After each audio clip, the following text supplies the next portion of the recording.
Good morning students. पिछले class में हम लोग जो देखे थे वो वेरिएबल डाइलेक्ट्रिक कांस्टेंट के कारण जो मेरा फाइनल कैपेसिटेंस आ सकता था वो हमने फाइंड आउट किया था, है ना। मतलब जिसमें आपका डाइलेक्ट्रिक कांस्टेंट K1 से K2 वेरी कर रहा था। दो केस हमने लिया था। एक बार वो डिस्टेंस वाइज वेरी कर रहा था, यानी एक प्लेट से दूसरे प्लेट की तरफ, और दूसरा एक था आपका क्या कहते हैं प्लेट में ही, मतलब एरिया वाइज वेरी कर रहा था, मतलब बॉडी बॉटम से टॉप की तरफ, है ना, वो K1 K2 में। और दोनों केस में हम लोग देखे थे रिजल्ट। और याद होगा आपको हमने बताया था कि इसमें दो ही केस बन सकता है, एक सीरीज और पैरेलल का। सीरीज वाले में इंटीग्रेशन करते हैं 1/c निकालने के लिए 1/dc का, और अगर ये पैरेलल हो जाए तो पैरेलल में हम लोग करते हैं डीसी का इंटीग्रेशन, है ना, क्योंकि पैरेलल में डायरेक्ट कम्बिनेशन होता है हमारा C1 + C2। तो ऑब्वियस है कि सारे का कैपेसिटेंस एक सम अप कर लेना है हमको। तो डीसी का हर एक एलिमेंट का DC1 DC2 इस तरह से आएगा। तो हमको क्या करना होगा, सबको एक साथ रख के एक छोटा सा एलिमेंट मानकर इंटीग्रेट कर लेना होगा। वैसे ही सेम काम सीरीज में करेंगे तो उल्टा चलना पड़ता है ना, क्योंकि वहाँ जो हमारा फॉर्मूला था सीरीज ग्रुपिंग वाले में वो था 1/c = 1/c1 + 1/c2 + 1/c3, ऐसा ही कुछ था। चलो ठीक है, तो आज उन दो क्वेश्चन से थोड़ा सा हट के जो क्वेश्चन आपका पूछा भी जा चुका है वो क्वेश्चन देते हैं। एक्चुअली यहाँ भी दो प्लेट्स हैं, ठीक है, और गिवन था क्या कि इस प्लेट का साइड यहाँ पे, यहाँ आप साइड ले सकते हो। साइड यहाँ पे क्या दिया हुआ है, ए दिया हुआ है साइड। स्क्वायर प्लेट है, स्क्वायर प्लेट है ऑफ साइड ए का, ठीक है। अब इसमें किया क्या है, डाइलेक्ट्रिक जो है वो इस तरह से फील्ड है। इधर डाइलेक्ट्रिक कांस्टेंट K1 है, इधर डाइलेक्ट्रिक कांस्टेंट K2 है। इन दोनों प्लेट्स के बीच का जो डिस्टेंस है, इन दोनों प्लेट्स के बीच का जो डिस्टेंस है वो D है, और आपको बताना है इसका C इक्विवेलेंट क्या होगा। मतलब कि ओवरऑल इस बार थोड़ा सा डाइलेक्ट्रिक को बांटने का जो इसका कंडीशन है वो अलग है K1 K2 का, और आपको बताना है इसका C इक्विवेलेंट क्या होगा। सोचिए जरा।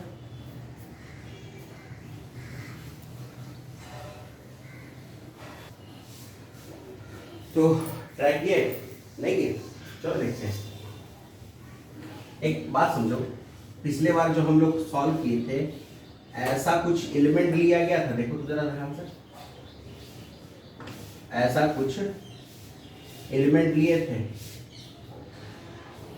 लेकिन यहाँ प्रॉब्लम क्या आएगा वो बताते। एलिमेंट तो यहाँ भी लेंगे, ऐसा नहीं कि ले ही रहे एलिमेंट, लेकिन यहाँ प्रॉब्लम क्या आएगा वो प्रॉब्लम क्या आएगा। देखो, इस एलिमेंट का थिकनेस ds ले लिए और मान लिए ये x डिस्टेंस पे है,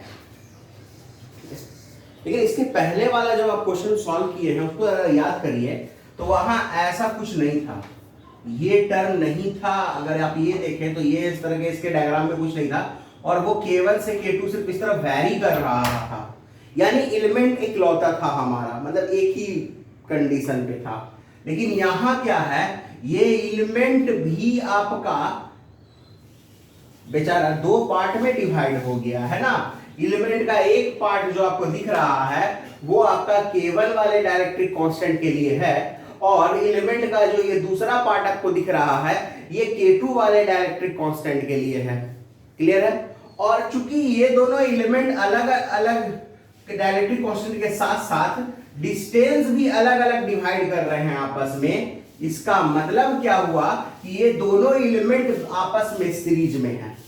बात समझिएगा ध्यान से। एलिमेंट्स बहुत सारे ले सकते थे हम, लेकिन जब भी आप कहीं भी एलिमेंट लोगे किसी भी पॉइंट पर पार्टिकुलरली, वो एलिमेंट आपका दो पार्ट में डिवाइड रहेगा, एक K1 वाले डाइलेक्ट्रिक कांस्टेंट के लिए और एक K2 वाले डाइलेक्ट्रिक कांस्टेंट के लिए। और होगा क्या, ये है कि दोनों एक दूसरे के साथ डिस्टेंस डिवाइड कर रहा है। इसका मतलब कि जो इसका छोटा सा डाइलेक्ट्रिक छोटा सा स्ट्रिप का ये जो कैपेसिटेंस आएगा और इस वाले का, ये दोनों आपस में किस में रहेगा, सीरीज में। ठीक है, मान लेते हैं कि इसने डिस्टेंस y रखा हुआ है, तो ये d माइनस वाई हो जाएगा। बोलिए कोई दिक्कत? ठीक है, अब बात समझो, मान लेते हैं कि इस वाले का कैपेसिटेंस dc1 है और इस वाले का कैपेसिटेंस dc2 है। ठीक है, तो इन दोनों का जो मेरा इस स्ट्रिप का एक छोटा सा मतलब एलिमेंट का जो नेट कैपेसिटेंस आएगा 1/dc1, वो आएगा कितना, 1/dc क्या आएगा, 1/dc1 प्लस 1/dc2। आप वैसे समझो ना पहले फिलहाल कि सीरीज वाले के लिए ये काम करते थे कि नहीं हम लोग, ठीक है ना। तो छोटा सा एलिमेंट के लिए निकालना है तो छोटे से एलिमेंट के दोनों का अलग अलग हम लोग फाइंड आउट कर ले पहले। तो अब पहले हमको चाहिए dc1 और dc2। चलो हम यहां पर dc1 और dc2 निकालते हैं। dc1 के लिए डाइलेक्ट्रिक कांस्टेंट k2 है। वेरी गुड, एक काम करें, इसको 1 2 कर लेते हैं, अच्छा लगेगा। 1 के साथ 2, 2 के साथ 1 अजीब लगा देखने में। dc2 ठीक है, k2 है एप्सिलॉन नॉट। एरिया कितना होगा जरा ध्यान समझो तो, ये स्क्वायर प्लेट है ना, वो ये स्क्वायर प्लेट है। स्क्वायर प्लेट पर आप एक स्ट्रिप काट रहे हो dx लेंथ का और इसका साइड a है सारा, तो इस स्ट्रिप का एरिया कितना होगा, a dx होगा। बोलो, है ना, स्ट्रिप का एरिया कितना होगा, a dx होगा। वेरी गुड, a dx क्यों हुआ, क्योंकि ये a है और ये dx है, a इंटू dx। रेक्टेंगल का फॉर्मूला पढ़िए, बहुत सिंपल है।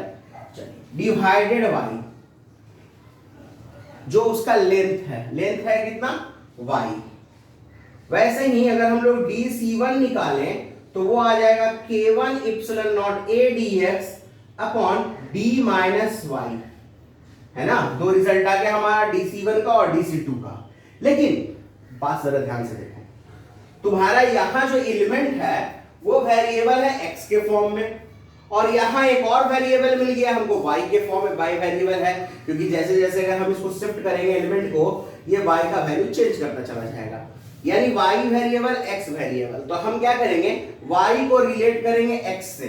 y को किससे रिलेट करेंगे, x से। बहुत सिंपल है। ये ट्रायंगल जो आप देख रहे हो बड़े वाला और ये जो छोटा ट्रायंगल देख रहे हो, दोनों सिमिलर है आपस में, है ना। अरे भाई, बड़ा ट्रायंगल, ये जो हमको बड़ा ट्रायंगल दिख रहा है यहाँ पे, बड़ा ट्रायंगल और ये जो छोटा ट्रायंगल है, ये दोनों क्या है, आपस में सिमिलर है। तो कॉरेस्पॉन्डिंग साइड का रेशियो क्या होगा, सेम होगा। कहने का मतलब कि d अपॉन, ये d है, d अपॉन क्या होगा, ये तो x है और ये पूरा होल कितना था हमारा, ये पूरा होल था a, स्क्वायर प्लेट है क्योंकि। तो d अपॉन a इक्वल्स हो जाएगा y अपॉन x। तो y का वैल्यू आ जाएगा xd अपॉन a।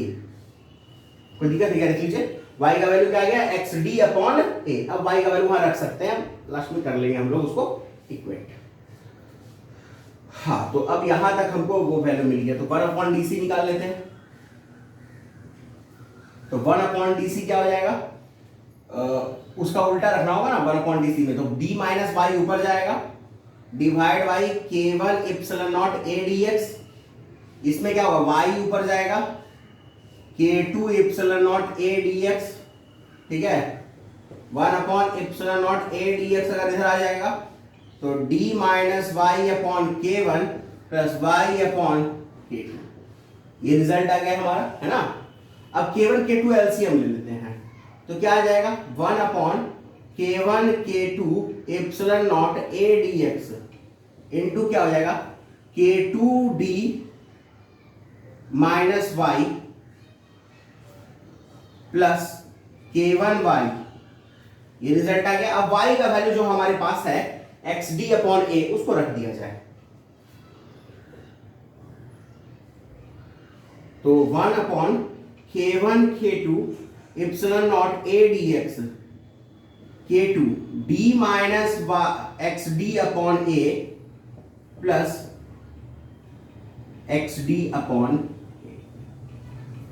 एक्चुअली ऐसा हो सकता है कि हम a एलसीएम ले सकते हैं ना।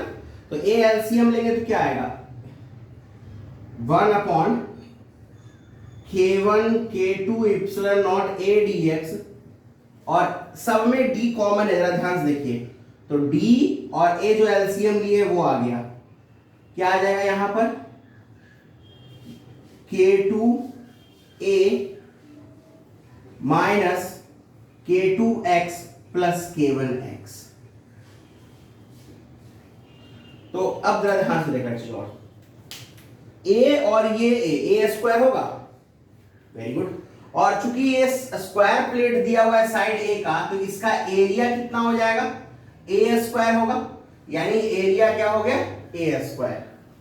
तो हम क्या लिखेंगे, d upon K1 K2 epsilon naught A dx, ठीक है, K2a plus K1 minus K2 multiplied by x, ये रिजल्ट हो गया हमारा 1 अपॉन DC का।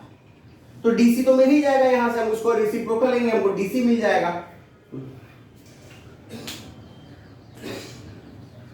तो यहां से हमारा DC क्या हो गया, तो DC हो गया epsilon naught A, K1 K2 छूट गया, K1 K2 epsilon naught A dx by d into K2a plus K1 minus K2x, ये आपका DC मिला। अब सवाल ये उठता है कि ये DC निकाल के हमको क्या फायदा हो गया, वेरी गुड, बात सही है, जरा समझो ध्यान से। DC1 इसका कैपेसिटेंस था, DC2 इसका DC1 इसका था, DC2 इसका था, ये दोनों आपस में डिस्टेंस डिवाइड कर रहे थे, जो कि सीरीज, इसलिए सीरीज में रखा गया, इनको सीरीज में रखा गया, इसलिए हम उसका सॉल्व करके इस छोटे वाले एलिमेंट का हम पूरा कैपेसिटेंस निकालें। ये छोटा एलिमेंट का भी सिर्फ आया है, और हमको चाहिए क्या, पूरे कैपेसिटर का। तो ऐसा ऐसा बहुत सारा एलिमेंट हो सकता है ना, और सारे एलिमेंट्स एक दूसरे के पैरेलल होंगे, समझिएगा ध्यान से, ये जो भी एलिमेंट्स आप ऐसे से काटोगे वो सारे एलिमेंट्स एक दूसरे के पैरेलल होंगे, या ऐसे कह सकते हो कि सारे एलिमेंट्स एक दूसरे से एरिया डिवाइड करेंगे, है ना। तो क्या करना होगा, जब एरिया डिवाइड हो या पैरेलल हो तो हम लोग पैरेलल वाला फॉर्मूला लगाते हैं, यानी हमको जब हम नेट सी निकालना है, वो जो नेट सी निकालना वो इसका इंटीग्रेशन होगा, डीसी का इंटीग्रेशन होगा, कहां से कहां तक। तो चलो इसमें वेरिएबल क्या ये देखते हैं, वेरिएबल है हमारा x का मिनिमम वैल्यू 0 हो सकता है और मैक्सिमम वैल्यू a, यानी इसको इंटीग्रेट करेंगे 0 से लेके कहां तक, a तक। इसको नोट करो, फिर इसको इंटीग्रेट करते हैं।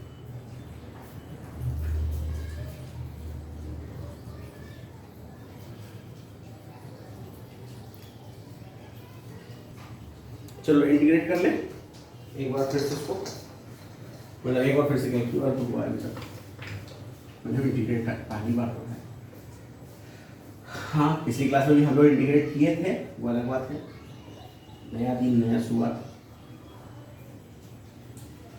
देखो अब इंटीग्रेट करने के लिए क्या हमको सी निकालना है ना, तो सी निकालने के लिए क्या करना होगा, उसको इंटीग्रेट करना होगा। तो जो पहले कांस्टेंट उसको बाहर कर लेते हैं, that is K1 K2 epsilon naught a divided by d, integration होगा 0 से लेकर a तक, है ना, और यहाँ होगा हमारा dx बटा K2a plus K2 minus K1 multiplied by x। और जैसा कि हमने पढ़ा है कि ln x होता है इंटीग्रेशन 1 बाई x का, ऐसा कई बार यूज कर चुके, तो यहाँ भी वही होगा, लेकिन x का कोएफिशिएंट है यहाँ पे K2 माइनस K1, तो वो भी आएगा आपका डिवाइड में, वेरी गुड। तो K1 K2 epsilon naught a divided by d K2 minus K1, और ये होगा ln K2a plus K2 minus K1 x, 0 से लेकर a तक, 0 से लेकर a तक। अब जरा ध्यान से, पहले तो a रखेंगे तो K2a, फिर K2a, और एक्चुअली हाँ ठीक है तो लग रहा है K2a, K2 minus K1 x, K1 आना चाहिए था यहाँ पे, तो हुआ है एक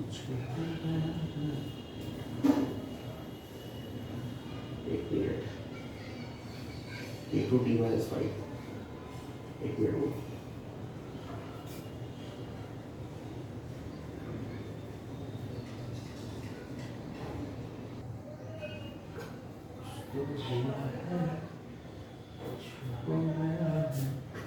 K2 काहे नहीं कट रहा है? उत्तरी K1 माइनस K2 है तो हम K2 माइनस K1 लिख दिए, तो गलती होगा नहीं। अच्छा देखो, हाँ अब देखो लिमिट रखोगे तो क्या हुआ, K2A प्लस K1, हाँ भी K2 माइनस K1 करना पड़ेगा। हाँ ठीक है, अब देखो लिमिट रखोगे तो K2A plus K1A minus K2A, K2A गया है ना, तो बचेगा K1A। एक चीज लगा कि क्यों नहीं आ रहा है, K1 K2 epsilon naught A D into K1 minus K2।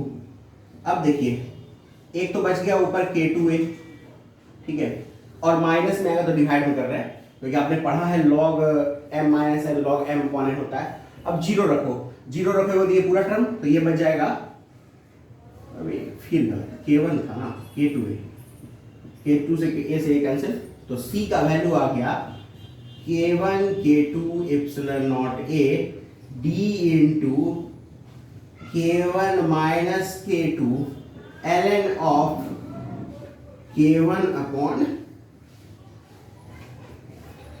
ये रिजल्ट आया। तो गलती ये था कि हमने K1 माइनस K2 नहीं देख के इसको K2 माइनस K1 लिख दिया था।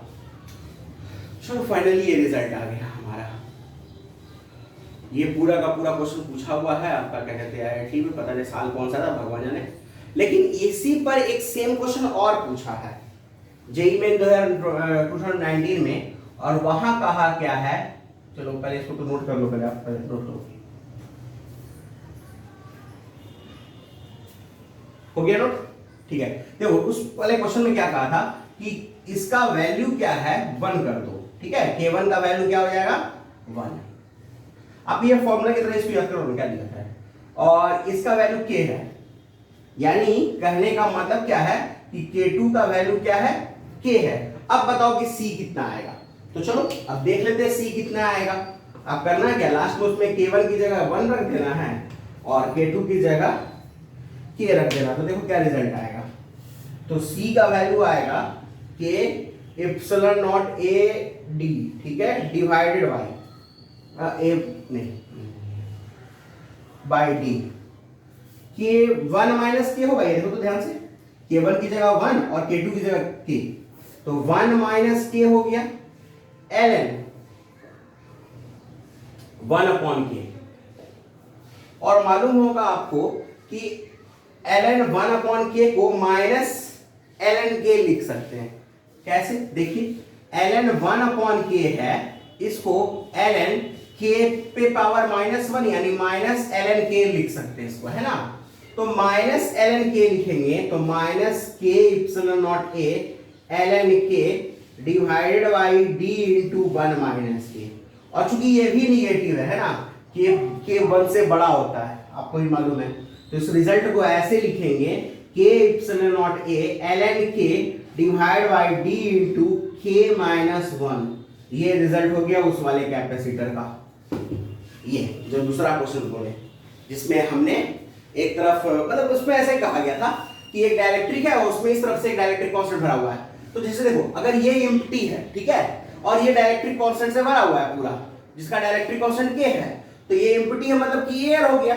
अब एयर हो गया इसका मतलब क्या है कि इसका डाइलेक्ट्रिक कांस्टेंट तो 1 हो गया हमारा ना, यानी K1 1 हो गया और K2 K हो गया, बस उसको सब्स्टिट्यूट किया, आंसर आ गया हमारा। इसको भी नोट कर लीजिए साथ में।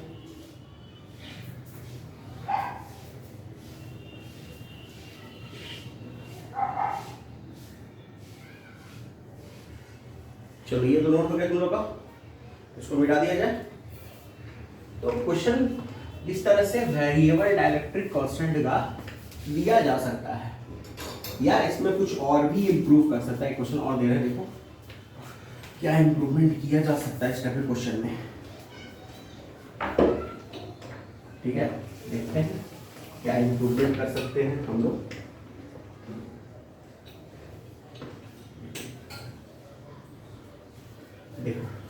क्या इंप्रूवमेंट कर सकते हैं वो समझते हैं। देखो क्वेश्चन में यहाँ क्या कह रहा है कि दो प्लेट्स हैं जिनका एरिया ए है, इन दोनों के बीच का डिस्टेंस डी दिया हुआ है, और अब क्या कहा है वो समझो। एंड डाइलेक्ट्रिक्स आर प्लेस्ड, ठीक है, एन लेयर्स बनाए हुए हैं डाइलेक्ट्रिक्स के, इसमें बहुत सारे, are placed in between the plates and the dielectric constant of mth layer, ये km दिया हुआ है आपका, k इंटू 1+m/n ये दिया हुआ है। तो आपको बताना है इसका कैपेसिटेंस क्या होगा। mth लेयर का आपको डाइलेक्ट्रिक कांस्टेंट दिया हुआ है k इंटू 1+m/n, और इसके अंदर बहुत सारे छोटे छोटे एन डाइलेक्ट्रिक्स रखे हुए हैं। तो आपको बताना है इसका फाइनली कैपेसिटेंस क्या होगा।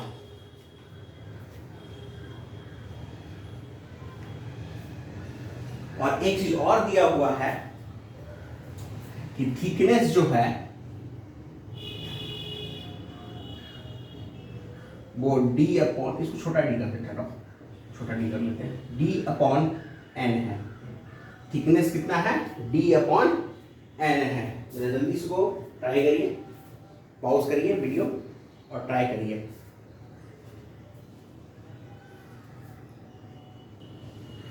तो चलो इसको सॉल्व कैसे करेंगे ये देखते हैं। आप लोग तो ट्राई किए होंगे, नहीं भी किए होंगे तो चलो देखिए कैसे होगा।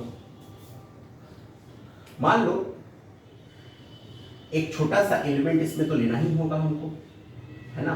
तो ये हम छोटा सा एक एलिमेंट ले रहे हैं,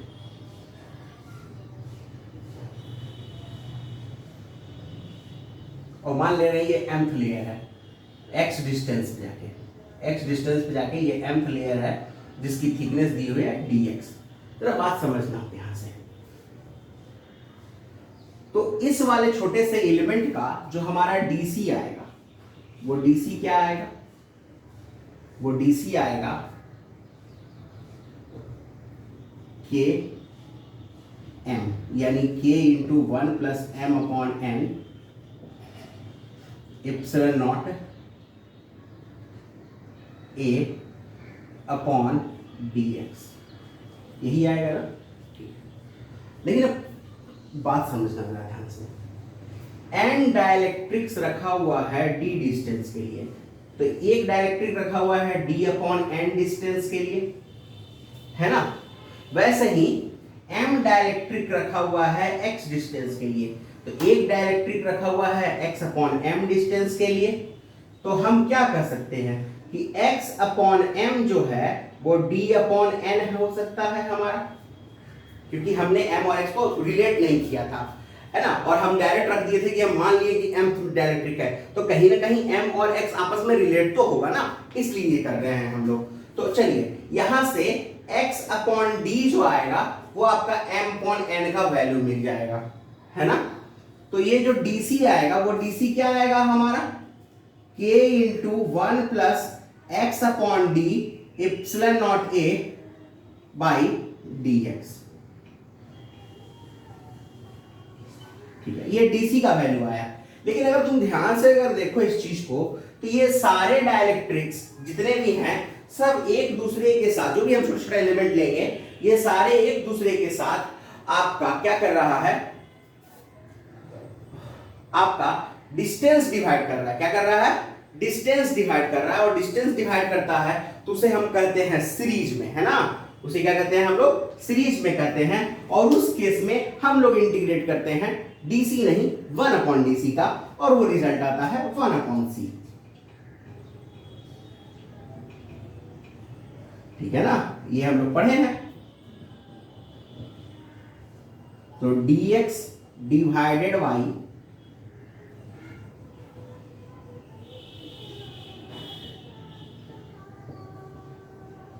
ये रिजल्ट हो गया हमारा। अब इसको इंटीग्रेट करना होगा, ठीक है ना। इंटीग्रेट कहां से कहां तक कर सकते हैं, तो x का वैल्यू जा रहा है 0 से लेकर कहां तक, d तक, है ना। अब यहां इसको जब तुम इसका लिमिट लोगे, मतलब ये एक्चुअली इसको मतलब यहां पे एलसीएम लोगे तो ये d plus x upon D आएगा।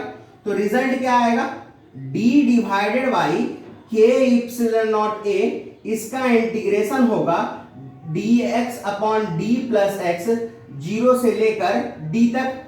अब 1 अपॉन x का इंटीग्रेशन हम लोग पढ़े हैं, है ना। 1 अपॉन x का इंटीग्रेशन क्या होता है, ln x होता है।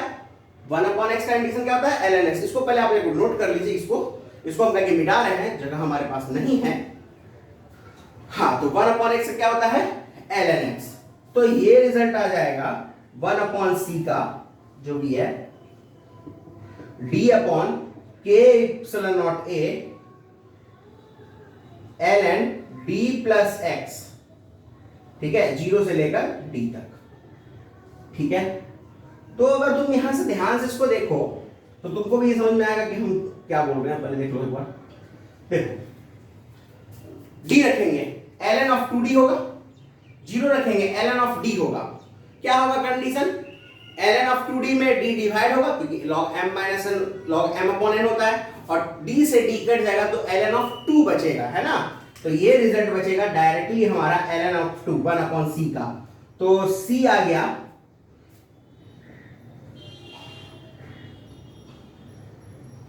ln 2, ये रिजल्ट हो गया हमारा c, नोट कर लीजिए। तो वेरिएबल का इससे ज्यादा क्वेश्चन नहीं हो सकता।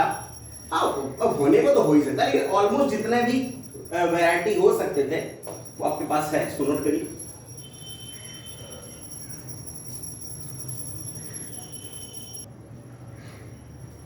ये हो गया है नोट आप लोग का। अब याद होगा कल आप लोग को एक चीज हम बोले थे कि बाबू कल हम लोग इसके पहले वेरिएबल डायरेक्टेड के पहले अनबैलेंस व्हीटस्टोन ब्रिज पढ़े थे, जिसमें कल आप लोग को हमने स्टार टू वाई या Y to sorry delta to Y या वाई टू डेल्टा ट्रांसफॉर्म करने के लिए बताया था। फिर आपको बोले थे वो कि ऐसा क्वेश्चन आपको हम करवाएंगे, पहले टॉपिक देख लेते हैं क्योंकि कल हमको पढ़ाना था टॉपिक इस कारण, और उस पर एक दो क्वेश्चन देखेंगे। हम बोले थे आपको जो आपका बिना स्टार टू वाई या फिर वाई टू डेल्टा या बिना डेल्टा टू वाई कन्वर्ट किए हुए चार्ज के हिसाब से कैसे सॉल्व करेंगे, ऐसे भी कल हमको प्रोसेस बताए थे, याद होगा आपको। बस आज क्वेश्चन को हम सॉल्व कर रहे हैं आपके सामने, और वही प्रोसेस से सॉल्व करेंगे जैसा हमने आपको उस समय बताया था, ठीक है ना। ये जो क्वेश्चन अभी आप देख रहे हैं, ये पता नहीं जेई एडवांस का पूछा हुआ, लेकिन कौन सा साल ये याद नहीं आ रहा है। तो पिछले तीनों क्वेश्चन आपका जेई का ही था। पहला वाला जेई का सब्जेक्टिव क्वेश्चन था, उसके बाद का जेई मेन का क्वेश्चन था, उसी पर बेस्ड पूरी तरह से कर सकते हैं ना। और ये लास्ट वाला ये जो भी क्वेश्चन देखे हम लोग, ये जेई एडवांस में पूछा हुआ, पता नहीं कब पूछा है। अब देखिए जो क्वेश्चन दे रहे हैं, ये सी है, ये 2C है, ये 2C है, ये C है, और ये 2C है।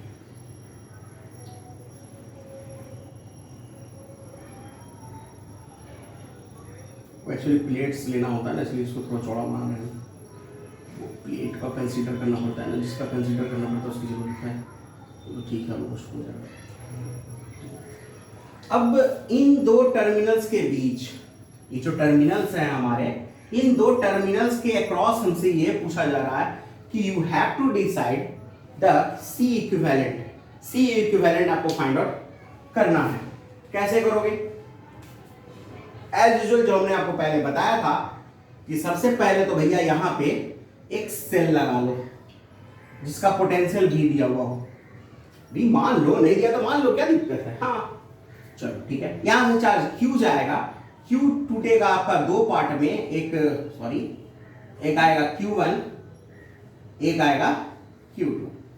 फिर सिमिलरली होगा क्या कि यहां भी बाय सिमेट्री माइनस Q2 और यहां होगा प्लस Q2, फिर होगा इसी तरह से minus Q1 plus Q1 minus Q1, फिर इस पे मान लेते हैं कि कुछ चार्ज आया होगा minus Q plus Q3 minus Q3। देखो अगर हमने प्लस और माइनस में कहीं गलती किया हो इस पूरे में, तो लास्ट जो मेरा रिजल्ट आएगा वो सॉल्व होकर कहीं ना कहीं इसको उस कंडीशन पे सेट कर देगा, वो प्लस माइनस अपने आप सेट हो जाएगा लास्ट में जब हम सॉल्व करेंगे। तो अगर ये गलती कहीं हुआ भी हो कि कहीं प्लस की जगह माइनस आ गया हो, माइनस की जगह प्लस, तो वो लास्ट में हो जाएगा आपका सेट। तो देखते हैं कैसे करेंगे सॉल्व। तो पहला एक जो हमको कंडीशन मिल रहा है वो देखिए क्या है। ये आइसोलेटेड प्लेट सिस्टम, याद होगा कल भी आपको बताया था ये चीज का, कि आइसोलेटेड प्लेट सिस्टम पे जो हमारा इनिशियल चार्ज होता है वही फाइनल होता है। इनिशियल चार्ज चूंकि इस पे है 0, इक्वल्स हो जाएगा minus Q1 plus Q3 plus Q2। यानी ये रिजल्ट आया हमारा कि Q2 में Q3 जोड़ दो और Q1 घटा दो तो आंसर हो जाता है 0। तो हम यहां से ऐसा क्यों ना करें कि Q3 निकाल लें हम लोग Q1 माइनस Q2। Q3 क्या आ गया हमारा Q1 माइनस Q2, ठीक है। ये हो गया हमारा पहला रिजल्ट। दूसरा रिजल्ट ये है कि Q जो है वो दो पार्ट में ब्रेक हुआ है, क्योंकि यहां भी तो फाइनली Q ही आएगा। वो जो Q गया माइनस Q, ऐसे आप प्लस Q ऐसे ले लो या माइनस Q इस तरफ से ले लो, बात एक ही है। हाँ, हम ये कह रहे थे Q जो है वो दो पार्ट में ब्रेक हुआ है, इसका मतलब Q इक्वल्स क्या है Q1 प्लस Q2। और इसके बाद क्या करोगे, इतना तो हो ही गया। याद होगा हमने कहा था कि जो मेरा टोटल चार्ज Q है वो हमेशा ये फिक्स है कि C इक्विवेलेंट इंटू V कहलाएगा। Q क्या कहलाएगा C इक्विवेलेंट इंटू V। यानी मेनली हमें क्या करना है, एकदम समझदार चार्ज ही निकालना है। तो करेंगे क्या, हमारे पास कितना लूप है कल हम आपको बताए थे, याद होगा आपको, एक लूप, दो लूप, तीसरा लूप ऐसे जाके चले आएंगे हम लोग इस तरह से, मतलब ये यहां गया, फिर ये इन सबको कंसीडर करते हुए एक लूप, फिर चौथा लूप क्या है, ऐसे आएंगे इस तरह से ऐसे। तो देखो अगर तुम एक चीज को, ये लूप कंसीडर करो या ये लूप कंसीडर करो, मान लो इसका नाम 1 और 2 रखो, कोई दिक्कत नहीं है, लेकिन दोनों लूप में चीज तुमको एक ही मिलने वाला है, क्योंकि दोनों में कैपेसिटर सेम है। ये भी 2C का था, वो सॉरी ये छूट गया था, ये 2C का है। ये दोनों में कैपेसिटर सेम है, अगर मान लो उसका वैल्यू नहीं भी जाता तो कुछ भी रहता तो सेम ही था ना, आइडेंटिकल तो दोनों में कॉमन है। वो चार्ज भी सब में सेम है, तो एक रिजल्ट जो यहां आएगा और एक रिजल्ट जो वहां आएगा दोनों आपस में इक्वल होगा। तो हम क्या करेंगे, कोई एक लूप कंसीडर करेंगे। चलो हमने ये लूप कंसीडर किया, ठीक है ना, तो इसको लूप 1 कर देते हैं। लूप 1 नहीं करते, नाम ही दे देते हैं इसको, अच्छा है A B C sorry D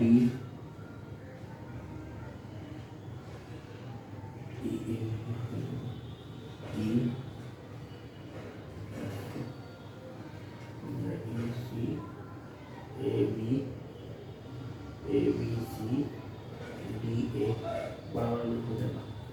इसका भी नाम देना ही बना ही देना पड़ेगा, so इसको बी देना होगा,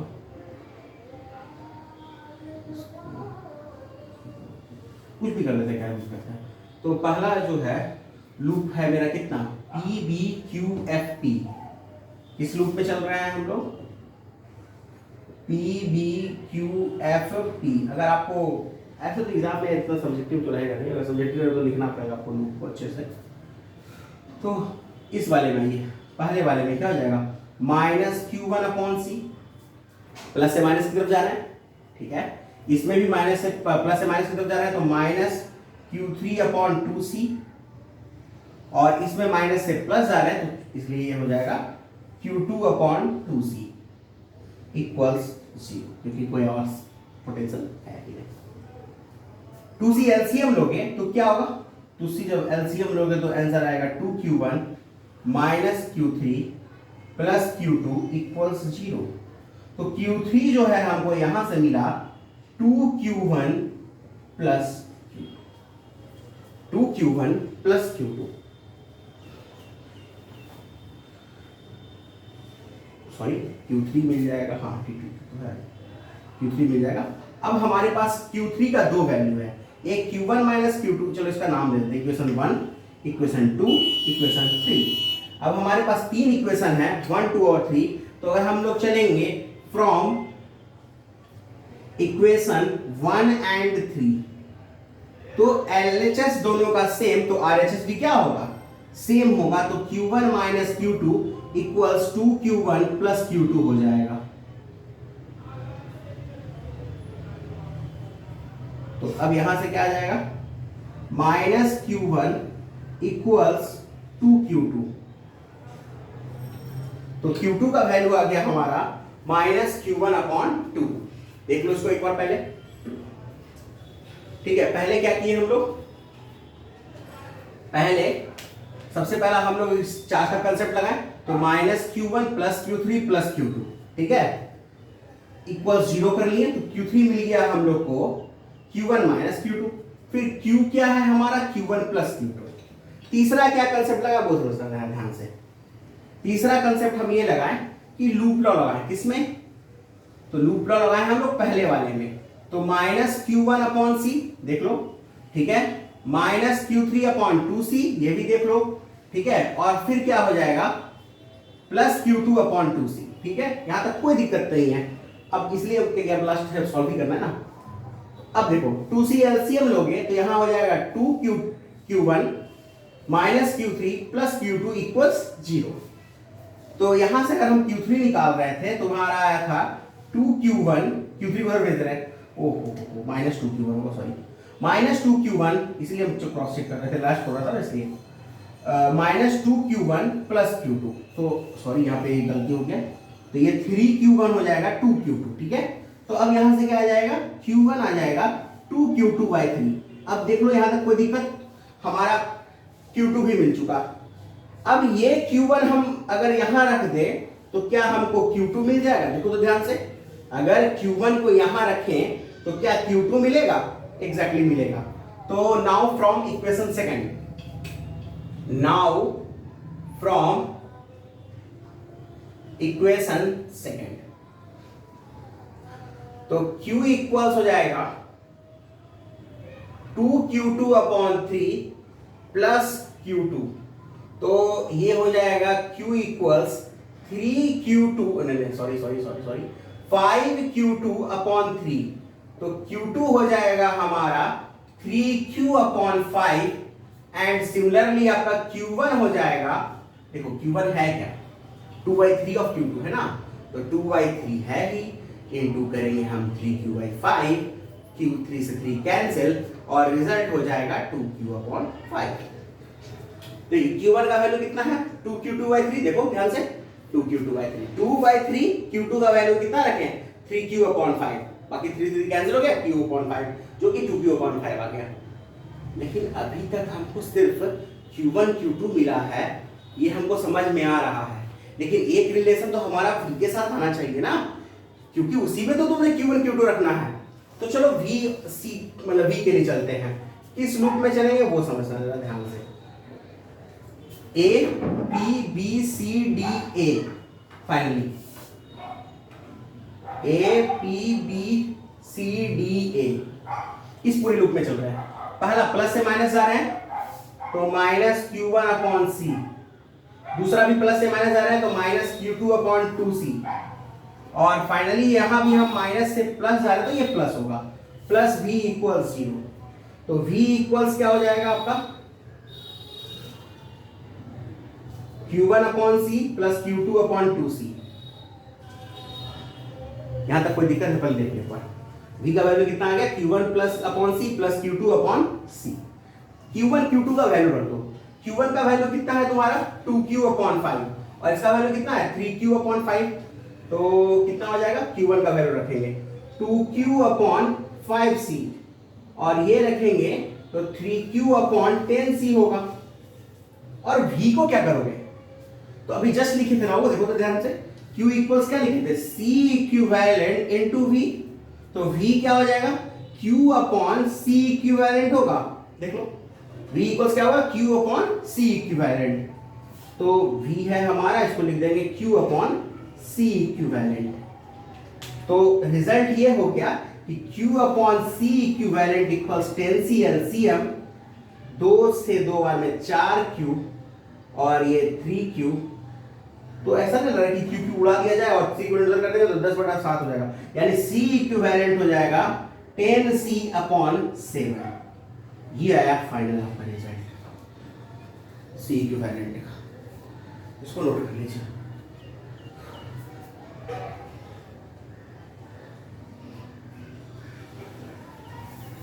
तो कहने का मतलब ये है, ध्यान समझना, कहने का मतलब ये क्या हुआ मेरा, अगर तुम स्टार डेल्टा ट्रांसफॉर्मेशन लगाते तो तुमको इसको बस कन्वर्ट करना था, नहीं अप्लाई करोगे तो इस तरह से चार्ज का मेथड लगा के सॉल्व कर सकते हो, लेकिन इस मेथड में थोड़ा लॉन्ग जा रहा है, ये आप देख रहे हैं, तो कोई दिक्कत नहीं, तकलीफ तो हर जगह है, इसमें भी है, क्या दिक्कत है। लेकिन कंडीशन ये आप अप्लाई कर सकते हो कि अगर आपके पास नहीं है स्टार डेल्टा ट्रांसफॉर्मेशन का मतलब वो याद है कंडीशन, तो आप चार्ज के हिसाब से कर सकते हो। चार्ज में क्या कंडीशन लगाना था कि जो सिमेट्रिक कॉम्बिनेशन, इसको कहते हैं हम लोग डायगोनली सिमेट्रिक सर्किट, ठीक है, ये डायगोनली सिमेट्रिक सर्किट है, इसको कहते हैं, क्योंकि ये डायगोनली क्या है, एक तरह से सिमेट्रिक है और इस कारण से चार्ज सेम आ गया। लेकिन अगर सिमेट्रिक नहीं होता तो फिर चार्ज भी सेम मिलता, फिर और एक इक्वेशन बनता, यहाँ हम अलग चार्ज लेते, यहाँ अलग चार्ज लेते, फिर यहाँ इस प्लेट का कॉम्बिनेशन उठाते, तो थोड़ा वो टिपिकल हो जाता आपका। चलो कोई दिक्कत नहीं है, आपको ये मेथड आया। ऐसे जनरली जो भी अगर क्वेश्चन अगर पूछेगा इसमें जो अनबैलेंस बीटास्टोन बीज होगा तो वो डायगोनली सिमेट्रिक सर्किट तो जरूर देगा एटलीस्ट, कम से कम। और अगर उसने सिमेट्रिक वाला दे दिया, मतलब वो क्या कहते हैं, उसने अगर बैलेंस बीटास्टोन बीज दे दिया तो वो तो ईजी हो गया ना, वो तो उसमें तो कुछ नहीं है, क्रॉस मल्टीप्लिकेशन चेक करना है, सही है, ठीक ठाक, उड़ा दो। कौन, एक क्रॉस वाला नहीं, उसके परपेंडिकुलर वाला है ना, जो एक क्रॉस के परपेंडिकुलर होता है। जैसे अगर यहाँ पे 2C होता है, यहाँ C होता, आपका खत्म, बहुत आराम से हो जाता, 2C स्क्वायर, ये 2C चला जाता। लेकिन यही अगर एक 2C इस तरफ रहता है, A से B की तरफ, इस तरह से, तो आप उसको नहीं हटाते। क्यों नहीं हटाते? क्योंकि उसको हटाने का कोई जरूरत ही नहीं है बैलेंस बीटास्टोन ब्रिज में।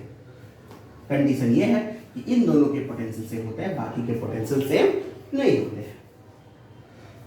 आज के लिए बस इतना ही। अगले क्लास में हम लोग पढ़ेंगे चार्जिंग ऑफ कैपेसिटर, ठीक है, चार्जिंग, डिस्चार्जिंग, चार्जिंग से रिलेटेड क्वेश्चन, फिर उसके बाद आगे आएंगे डायरेक्ट्रिक पे भी कुछ टॉपिक्स बचे हुए हैं, उन सबको देखते हुए जितना जल्दी इसको क्वेश्चन बनाने का प्रयास करें, खत्म नहीं करने का मत सोचना, क्वेश्चन बनाएंगे खत्म तो अपने आप हो जाएगा, ठीक है, नोट कर लीजिए।